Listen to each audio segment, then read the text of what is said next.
Hey guys, welcome back to another episode of Comics Unchained. I'm your host, Sergio Sanchez, and joining me over from the Kaiju Kingdom and now permanently part of Comics Unchained, the the only, Chris Eaton.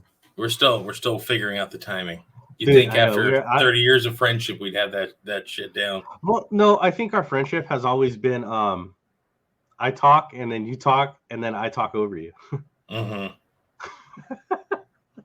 So we hope you guys are enjoying a great day.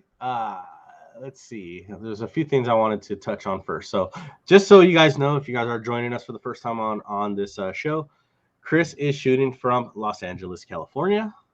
I am in Omaha, Nebraska. And that's where we record. So if there's ever any latency issues or anything, we are recording over the internet. So I just want to make that perfectly clear that that's what you guys are seeing. So bear with us. Don't hold it against us too much. We're not rich and famous.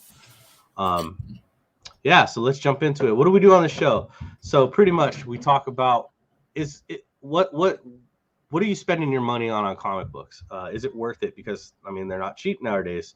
Comic books are anywhere from getting up from $5 to $10, depending on if you're picking up variant covers. You can even go even higher than that. Are you into it because you want to read a good story, or are you kind of not trying to be a collector? Because let's face it, nowadays, if you're a collector, I think Chris, you'll agree with me, there's no point in really, like, anything that's today isn't going to really hold value unless it's something that's really rare or something by an artist or something. It's interesting because it's all much like this, much like playing the stock market. It's all speculative. Yeah, I'll give you a quick example. I collected the Image He-Man books from back in the day, back in like 2002, 2003, when they were tying them in with the early reboot of He-Man. And in the first issue, which was written by one Robert Kirkman back when he was cutting his teeth. Wow. It had a backstory for a tiny little character he was getting ready to be called Invincible. Now, for the longest time, that book was worth absolute bupkis. It was like $1.50 book. I bought all those. I bought the rest, the back issues at a comic store during a blowout for I think a grand total of $4.87. Wow. Smash cut to last year. Yeah, smash cut to last year. And what is blowing up on Amazon Prime but a TV show called Invincible? And guess what is technically the first appearance of Invincible? That fucking issue of Masters of the Universe. And now it jumped from being a 95-cent book being worth like $300 like overnight. Okay. So there are still, I'm not going to say all of them, right? Okay. So let me backtrack. Low print, out there, but low print, first prints, you can still get them. The problem, or if you slab them. So yeah, slab them seems the other thing I was going to get into. Yeah. You've got to, if you're going to get into the collecting portion of it, you're going to have to spend a little money to make money, and you're going to have to get your stuff graded, and it depends what it comes back on, and it's all about the value of the market. So here, hold on, I got something right here in front of me. So this right here, maybe you can see. So this is technically a comic book by CGC standards. This was a free giveaway in 1976 when Godzilla vs. Megalon came to American cinemas. And the company that brought it out, I think it was like AIP, made this little comic book as a giveaway. You walked into the movie theater, they gave you one. It's a little 2-page thing. Currently, that is worth about $300 on its own.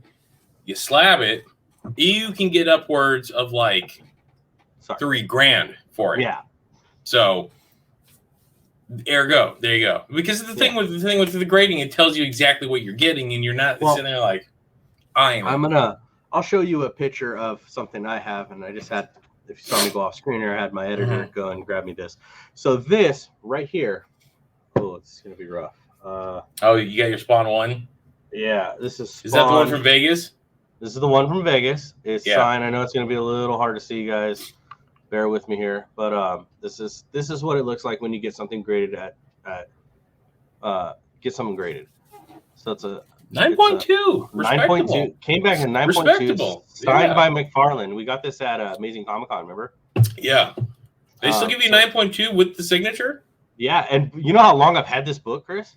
A long time. I know. Okay. So I had all my sponsors long time too. Yeah. I'm hold on. Yeah. When I was a kid, Comic Cult was the place we went to down in California, Norwalk, California, where me and Chris grew up. Yep. We went down there, and I walked in to buy this book. I actually couldn't purchase it because the comic owner at the time had a thing like, Image Comics wasn't like where the average kid could just go in and buy Image comic books. Like DC and Marvel, not a problem. Image Comics, kind of a little bit of a, you had to have age consent kind of thing going on there. So my mom went in. She purchased this book for me. When did Spawn issue 1 come out, Chris?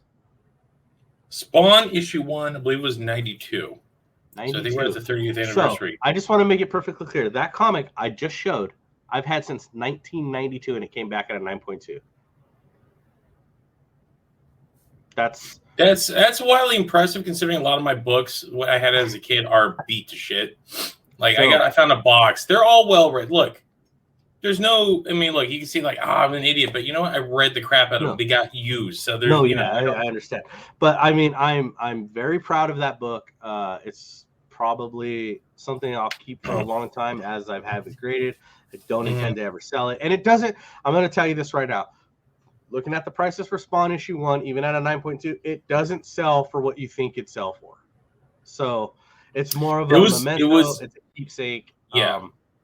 Also, because again, high production run. Right. And yes. But it's something that holds a lot of value to me personally. To have it come back at a 9.2, signed by McFarlane, who, if you know McFarlane and his signing, that's an accomplishment in its own.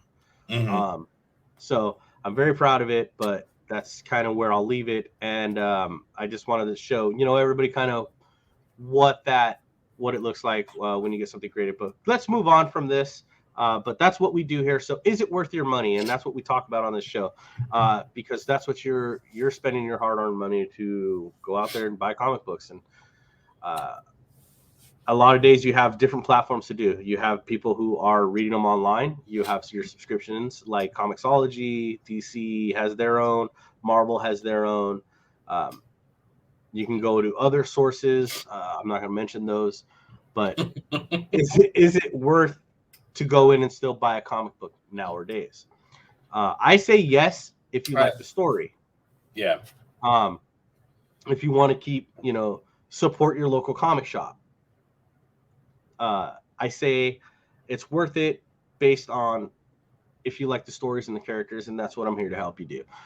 So jumping right into that, I'm going to get into our first book today, and that's Superman, The Death of Superman, 30th anniversary. That was released. It was actually released 2 weeks ago. I didn't get a chance to get my hands on it till last week, and I read it over the night. And let me just tell you, it was a really good book. I really enjoyed it. The artwork it's regular, your basic run-of-the-mill artwork, but it covers like the anniversary of the death of Superman, which is still canon, I suppose, in DC. The way it sounds like it happened, he died, he came back to life. But one of the most interesting parts of this was how they did Doomsday in this, Chris. And spoilers, how did they do Doomsday? So, you remember Smallville? Oh no, they didn't do that version of Doomsday. You remember Smallville Doomsday? How it was like a person who like got the essence of Doomsday and became Doomsday and then challenged Superman? That's kind of what they did on Krypton too, didn't they? Well, Doomsday's character was like he died, he was reborn, died, reborn.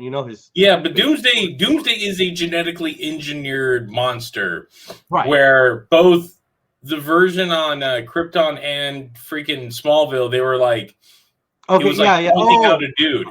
I never watched Krypton, so I don't know. To be fair, the fight scene on Krypton with Doomsday was far better, but it also was like some weird random Kryptonian dude. Again, I didn't really watch the show because I'm just like, there's just too much.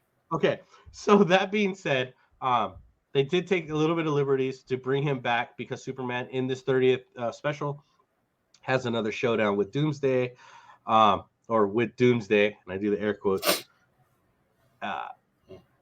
It's pretty decent. The story's not bad. The art's not bad. The writing could be a little bit better, considering like I don't like the writing they use for Jonathan Kent, Superman's son, because it sounded like a 9-year-old or 10-year-old or however old he's supposed to actually be, asking the stupidest questions, coming up with the dumbest fucking puns, and it's like somebody writing a 12-year-old that was never a 12-year-old. Yeah. So they were someone who's not in touch with their inner child anymore. Yeah, exactly. It was like, wow, this is bad. But that is, again, here's the mark of a good writer. A good writer can put themselves and write dialogue for a child that balances that they're not smarter than they should be, because that is the other end of the spectrum of like, this kid's way too intelligent for their age range, or make them sound like a complete dum-dum. There is a balance. Okay. Great writers can do that. But I always felt like Chris Claremont and Louis Simon, especially during the early X Factor runs, when they were recruiting the younger mutants, especially some of the Morlocks that the Exterminators were taking in. There was some great dialogue between like Roxy, Richter, and all those guys, because they were all teenagers. They were, and there was then you had Leech, and what was Leech's buddy? I forgot, the one they can see. But yeah, they never spoke. All had eyes, Chris. They could all see. Well, no. He could not talk, but he could project mental images to talk. I don't know a lot about the Morlocks aside from the episode from the X-Men. So, but anyway, he actually Leech was written as a kid because he was a little kid, but he sounded perfectly suitable for his age. He didn't sound too dumb. He didn't sound too smart. Right. It was just like a nice, well-rounded kid. So yes, those are the signs of a good writer, which is, it tells you many things about the writer you're dealing with. There you go. Okay, so from my perspective, I guess I just didn't like it, because but I guess it does make sense now that you explain it a little bit more clearly like that. The Doomsday thing, going back to that, like them calling him, well, he's stronger than Doom. There's a scene in here, and I'll get a picture of that. But where they call him Doombreaker because he's got 4 arms, he can shoot laser beams. No. So they were like, oh, he's an upgrade from Doomsday, so we're gonna call him Doombreaker. No. It was okay. All right, that lacks imagination in its own way. Like, look, I had to. I'm telling you why. Over the years, I've seen a lot of people bitch and moan. Very famously, you and I were in line to meet Ed Brubaker at the LA Comic-Con. Remember that? And remember, he was going off on a tangent about Doomsday and how much he hates the character of Doomsday because, and I think he turned to the inker that was signing with him. He's like, "Hey, who's the guy that killed Superman? Was it Lex Luthor, his longtime villain? Was it Parasite? Was it Brainiac? No, it was some fucking Hulk ripoff that they just pulled out of their ass." I'm like, yeah, but that motherfucker was cool as shit. And you actually believed he could beat the crap out of Superman. Doomsday, dude, all said and done, is an awesome character that it feels like no one truly understands how to fucking write or deal with.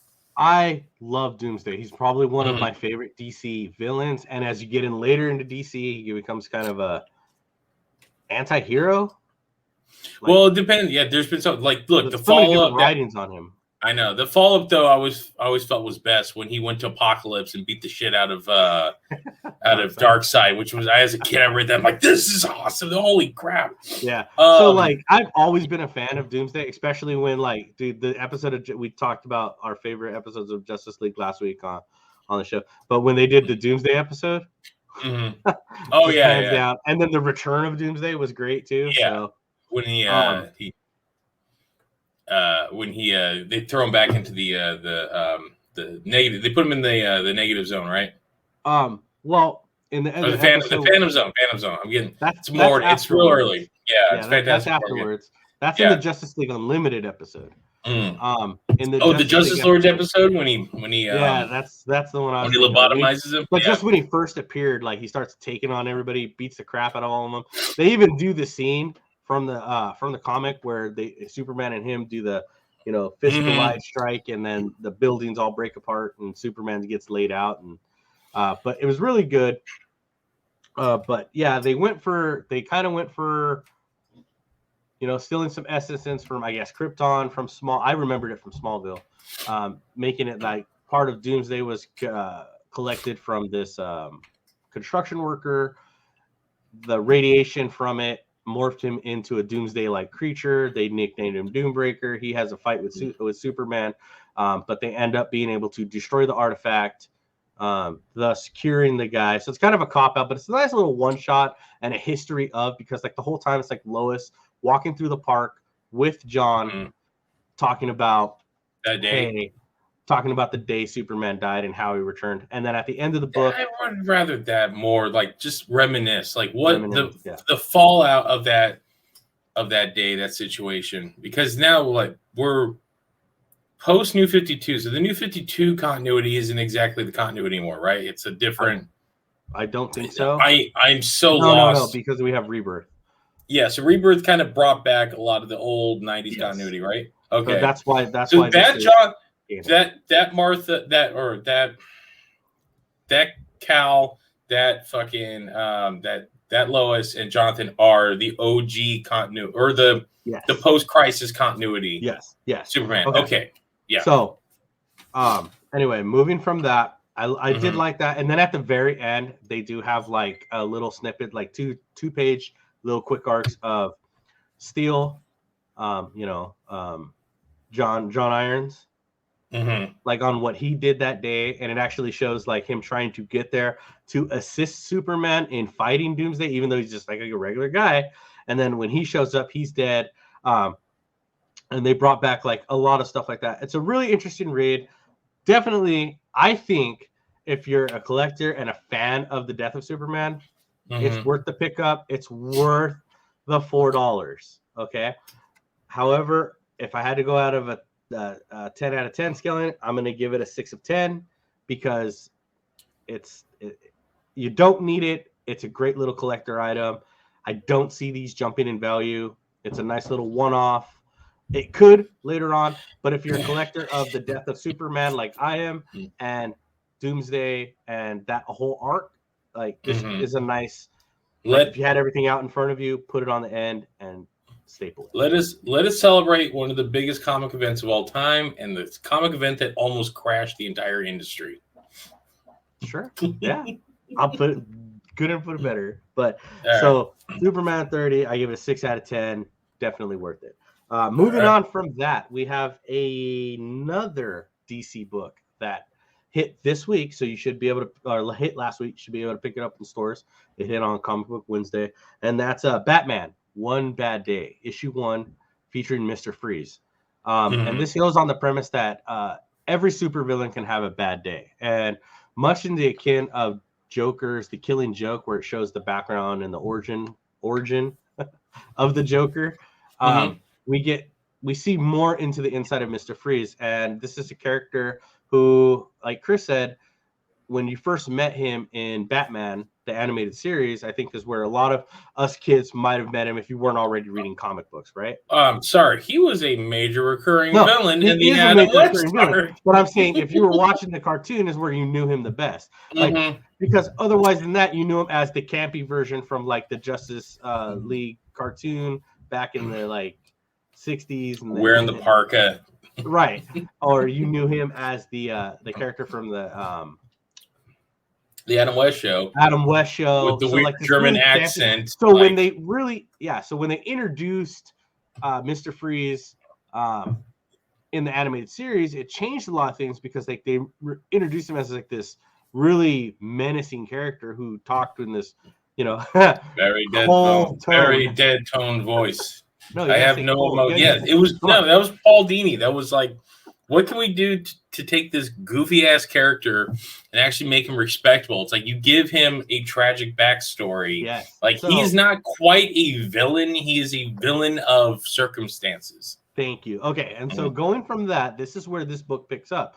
So we get a lot of the history between him and Nora Fries, or Fries, however you want to say it. My last name is actually Fries, yeah, but he spelled fries, which makes no sense. So we take a look at like their relationship and her disease, and how it's beginning and it's affecting her livelihood, her friends, and what turns him into. We all know the backstory. You know, he's trying to find a cure for her. So in this, it's circa Batman with a younger Dick Grayson Robin. So I'm trying to find. This is like I said, it's its own contained story. It seems like. So it's young Dick. It's probably like a year 3 or year 4 kind of like. So like, you can figure out where it fits in. The artwork, fantastic. I absolutely love the artwork in this book. And then throwing like little hints to Batman encountering some of the other things. Like they gave a little small hint to Starro, which is a cute little jaunt of Alfred and Robin putting up Christmas decorations, and Starro is the Christmas topper. And Bruce making a comment being like, can you please not use the intergalactic parasite as a Christmas topper? And then they have like little hint and throwback of like Bruce is like, I'm going back out tonight. We're trying to track down some people. And I'm going out as Matches Malone. I'm like, holy shit. Like that is just crazy. So like, you know, Bruce like gets all they dig out the other his Green Hornet identity, if you will. He's like, I gotta go be the bad guy tonight. Right. So like I thought that was really cool because I'm like, dude, I haven't heard of that in like a long time. And he puts like the fake mustache on, and Alfred's like, would you like the fake money? And they're like, oh, here. They give him like a bunch of money that's like worn down. That way it can't be traced. It looks like something a criminal would be holding. Like if someone scanned it, it's stolen money. So it was a really good story. Back to the Mr. Freeze part. So it just goes to explain that like every villain has a bad day, and that seems to be what was Mr. Freeze's. Is he was trying to save his wife. The police bust in. They ruin his research. You know, stuff happens. You know, Nora gets frozen. He turns into Mr. Fries, and like a bunch of people in Gotham PD die, which is apparently, it looked like in this story, what they originally charged him with. So like, because of the death of these officers who went in guns blazing, they charged them. He got charged with the death of those officers, even though they created Mr. Freeze. So we go back to this. So now then we cut back to Freeze kind of doing his villain thing. But just as you think it's a redemption arc for Freeze, because Robin's like, at this point in the book, he's like, hey, everybody deserves a second chance. And Mr. Freeze could have just had a bad day, right? And this is the whole premise of the book. Well, not the case. It turns out Freeze was like, I don't give a shit. He's doing everything he did for Nora was for selfish reasons. They were ready to be on their way out, apparently, in this book. Yeah. I know you're rolling your head. I know. You know why? You know who did this? Scott Snyder did this shit too. And here's the thing. I love Scott Snyder's run, but it was not perfect because he did shit like this. And I'm like, fuck you. You have to, like, look, there are certain tropes, like, again, Paul Dini nailed the character. Any other version of this character is a fucking just, it's a goofy fucking character.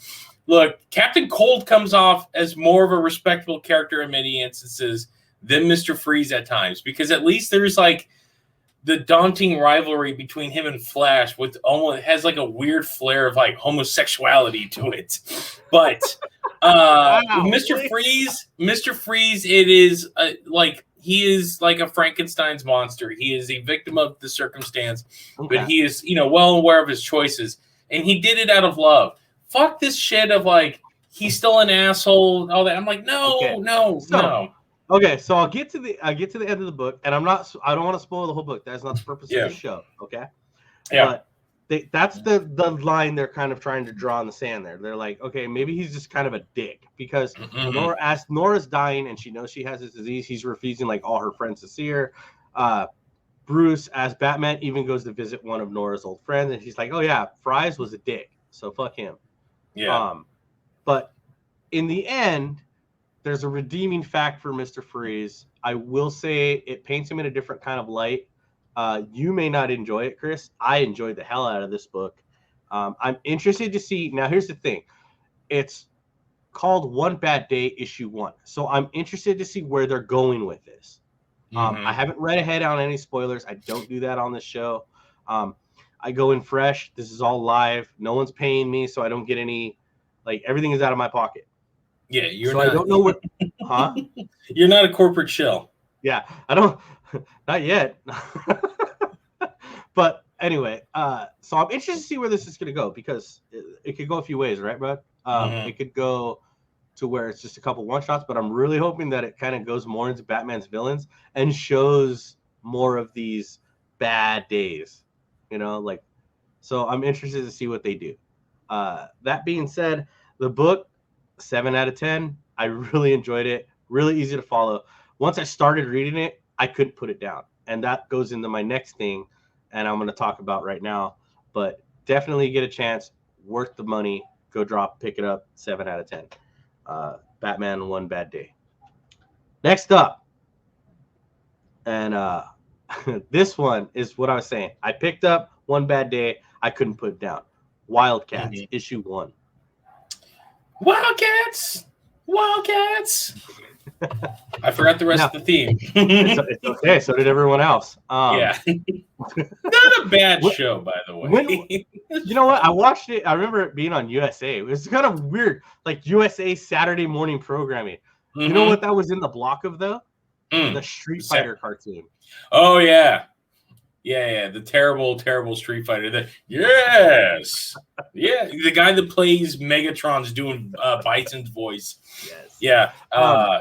So early. Let me ask you, before we jump into this one, when was the last time you read anything on Wildcats? Oh, anything I touched Wildstorm was during aside from Grifter, from being from like Flashpoint. Anything. It was right at the beginning of the New 52 when they were introducing Gen 13 and Superboy and a bunch of other stuff. Like, that was it. I get they tried to, Jim was like, all my characters in the DC world. I'm like, yeah, that didn't turn out very well, did it? I think Grifter's the only one hanging out now, isn't he? Well, we're going to get into that right now. Let's just go into it. So this takes place pre Dark Crisis, after the anti-life equation happens. I believe that's how it happens. You can go on YouTube yourself on what happened in Dark Crisis. I'm not going to explain that for you. Really solid read, though. If you ever want to get those as trade paperback, I recommend it. Great read. DC kind of does a little, like, their events have been a lot better than Marvel's. I will agree with you 100% on that. Like, I still read DC's books for the most part. Like, again, it might sound like I'm not like up and up, but to be fair, I was never really buying Superman or a lot of the other ancillary books. But like, when they do event books, like, they always feel like they pay off, and they feel like they have a proper conclusion, where Marvel feels like you have a good start and then you shit the bed at the ending because you have no idea where the hell you're going. Exactly. And Chris, and then 6 months later, undo all of it too. Yeah, no shit. But Chris, you're more of a, when you go to buy your books, you're like, there's Superman, there's Spider-Man, there's Wonder Woman, there's Batman. Ooh, outsiders. No, look, you look for the obscure guys. Like, you don't like Swamp Thing. You'll read Swamp Thing. Because Swamp Thing's a great character. He's fantastic. Case in point. A lot of people won't, though. They go after Batman, Superman, Spider-Man. They go after those. You go for more of the, there's a Man-Thing comic. Let me give this a shot. Yeah. I've always seen you like that. Like, when you go to look like do your pulls are not like like, you may have an X-Men book in there, but like there is not fucking like, it's like, Batman, why are you reading the main 7? You know what I mean? Yeah. No, that was again. What? Yeah, I know. There was, right now the only Marvel book I'm buying outside, like, I bought that Beta Ray Bill book last year. The only thing right now I'm buying is it was great. I love Beta Ray Bill. Beta Ray Bill is one of my favorite characters of all time. Everything about that. Yeah, but the only thing I'm buying right now is those Ultraman books that Marvel's putting out. Even them, they're like, this is fair to middling. Yeah, Black Knight was really good too, believe it or not, from Marvel. Like, holy shit! I heard. Yeah, I heard good things. Yeah, we did. There's videos on our YouTube for that, but they were good. Anyway, Wildcats. So boom, we jump back. Grifter shows up as the leader of the Wildcats, which I don't remember him being the leader. It was what was his name? The dude that wore the blue turtleneck. His name wasn't Vanguard. His name was Spartan. Spartan. Okay. I think Spartan was his name. So yeah, pulling 30 years out of my ass. I can't tell you a single thing about changing oil on my car or balancing a checkbook, but I can pull old school Wildcats fucking like trivia out of my ass. Good, because we're gonna need it. So this takes place after the events of Crisis. It cuts to Grifter doing like his thing with a team, and the only girl they bought back was I want to say is not what is her name? Ziada, something like with a Z. Zealot. Zealot. Thank you. She comes back. So she's kicking ass with Grifter. They break into a lab. They're supposed to acquire a target, a scientist. The scientist is experimenting on monkeys. And long story short, Grifter's like, dude, you suck. Because the dude's like, let me show you what I do for my work. And he tortures one of the monkeys, and Grifter's like, yeah, that was kind of fucked up, dude. And he just blasts the dude in the fucking head. Funny scene, great. And then they're like, well, our mission's fucked. So they just leave, right? And right away, this book isn't for kids. Like, it's not under their black label, but they're not holding back what they're doing in the book, okay? It just means there's no sexual stuff in it. Right. So we go back to what's going on, and they meet up with the bankroller who's bankrolling this new team. And he explained, and this is, Is it Imp? Or little small dude? Yeah. It's him. Yeah. So he's back. Again, pulling out of my ass. Just pulling out of my ass. This is where we get what's going on currently. So after the events of Dark Crisis, the world or the universe that folded in on itself transported these characters from their world to this reality that we're in now in the current continuity. So Imp had to make some adjustments. They get out of Gotham and move to Star City. Because he's like, I can't deal with apparently Wayne was going to absorb his corporation. So he left early, made a new building, got his team up and running, but wanted to get out of Gotham because there's too many crazy people in masks there. So we cut forward, flash forward, blah, blah, blah. Some things happen. We get introduced to a couple other members of the Wildcats. So they go on their next mission. We get introduced to the newest member who's going to be joining the Wildcats. And you touched on it yourself. Fairchild from Gen 13. Oh, they threw Fairchild in here? They threw Fairchild. But the child version. So this is a version that I guess has been tossed around for a while. The last time I saw Fairchild, she was like a bit older and kind of a scientist. Yeah, she was in she showed up in Superboy. She was responsible for building the New 52 Superboy. Okay, so now they've reverted her back, and she's a kid, like a teenager. And when she uses her abilities, she can get burned out, and she just collapses and knocks out. She gets tired. Okay. But it was really cool to see her come back because I was like, oh, well, does this lead the way for like Gen 13 coming back in any kind of way, shape, or form? After that, we get an encounter with Green Arrow. It looks like they were throwing in some characters to kind of get the book up and running, but dropping Star City, it was only... They're like, hey, it's Wildstorm, but it's also DC. Right. But if you got the hint, they're in Star City. I like as soon as they're like, oh, we're building in Star City. Yeah, you're gonna run into Oliver Queen. Like, it's gonna happen. It's an interesting take. Okay, so this one's quick because it took me forever to read. I picked it up, I put it down. I picked it up, I put it down. It didn't hold my interest. I don't like the character of Grifter because he's a cop out to the new Deadpool that's supposed to be the comedian Deadpool. No, that's not Grifter. Grifter was just the cool dude. Yeah, so like he's kind of he's a Wolverine. He was a Wolverine clone. Okay, not anymore. Yeah. So where they're going with the team building, I don't know. Introducing Fairchild. I'd love to see some more Gen 13, but we'll see on that. 4 out of 10 on this one. Skip it if you don't want to pick it up. Or if you got an online reader and you want to buy it cheap on Comixology, go for it. But if you want to follow that new continuity, but hopefully it gets better. I will dive more into it. Let's see if the second 5 issues. You get 5 issues. 5 issues all the time. No, you taught me that.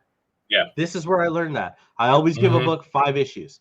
If I spend the money on it, it's up to 5, and then you lose me. Most of the time because, and I'll explain why I do 5. That's where the arc ends. They usually wrap the arc up within 5 issues. Yeah, if you're not hooked by that first arc, then I'm done. I'm not jumping into the book. Yeah. So Wildcats, right now, currently, if you want to do it and that's up your alley and you like the characters, go for it. If not, 4 out of 10. I don't recommend it. The artwork is nothing to go ape shit about. The writing, not so great. Like I said, I fell asleep twice reading the book. So that's not good. All right. So what we got left? What we got left? Last thing, and this is going to be a really quick one. Avengers, Muderworld Avengers, however you want to say it. Arcade. The return. Arcade. You gotta love arcade, dude. Okay, so arcade doing his arcade thing. 200 people on a quest to collect. I think it's $100 million. If you can survive Arcade's game. No superheroes allowed. We cut forward the interesting ending to the first book, but it has probably one of my favorite panels, which is Arcade creating a bunch of robotic Avengers and giving them the directive of saying, Avengers, disassemble. Like, it was freaking great. And then they just proceed to bash on a bunch of humans. So it's just a fun fuck off book. Fun fuck off book. Don't take it too goddamn seriously. If you don't, if you do, then you're like, if you pick this book up and you took it serious, that's your fault because it's not being too. So if you don't know, it's a battle royal style. For me and Chris, it's battle royal. For some of the newer generation, you can compare it to the Hunger Games. For some of the really new fucking generation, Squid Game. But it's a solid read. Great. I enjoyed it. Actually, I had fun with this one. Because that's what I expected out of it, right? It was supposed to just be fun. It's arcade, so whenever he shows up, it's going to be just collective fucking chaos. And the fact that we don't get like any superheroes really supposed to be in it, like the X-Men or anything like that. So everything is just kind of it's a good take. What's going to be in it. Because they already did this with Young Avengers, didn't they? When they did the Young Avengers one, it was great. Yeah, similar storyline. They did it with the I believe they did with the X-Men too. With the younger team of the X-Men, and that was really good. Yeah. But that one was really fun because, like, all the X-Men had to kill each other, and they had their powers. So, like, it was good to see who could counter each other. So that was really fun. This one I gave a 6 out of 10 because I really did enjoy it. I'm picking up the second issue to see where this is going. Again, a small arc, worth your money if you're into these kind of deals where it's going to be a one-off. It's going to be just for fun. And with that, I'm going to go ahead and just say that. Shaka bra. Yeah, pretty much. So that does my list for this week. Anything else you want to add, Chris? No, actually, no. I don't have anything really going on this week. I've been at Designer Con all weekend, so I've been dealing with the art, like figures and stuff like that in that world. So the Ben Reilly you posted was really cool. Yeah, there is some cool stuff there. There's I got some books and stuff I'm gearing into next week. So I should have a little something next week. So I just this week was like I'm busy. I got a lot of stuff going on. So and on that note, I got to actually wrap it up because I got to get back over there. Okay, so we're gonna go ahead and wrap up. And as always, guys, you can find us on Twitter at Unchained Comics. I'm also on TikTok at Comics Unchained 1, or you can follow us on our YouTube channel at Comics Unchained. With that, we're going to go ahead and wrap it up. I'm Serg. That's Chris. And as always, guys, keep on reading. See you later, guys.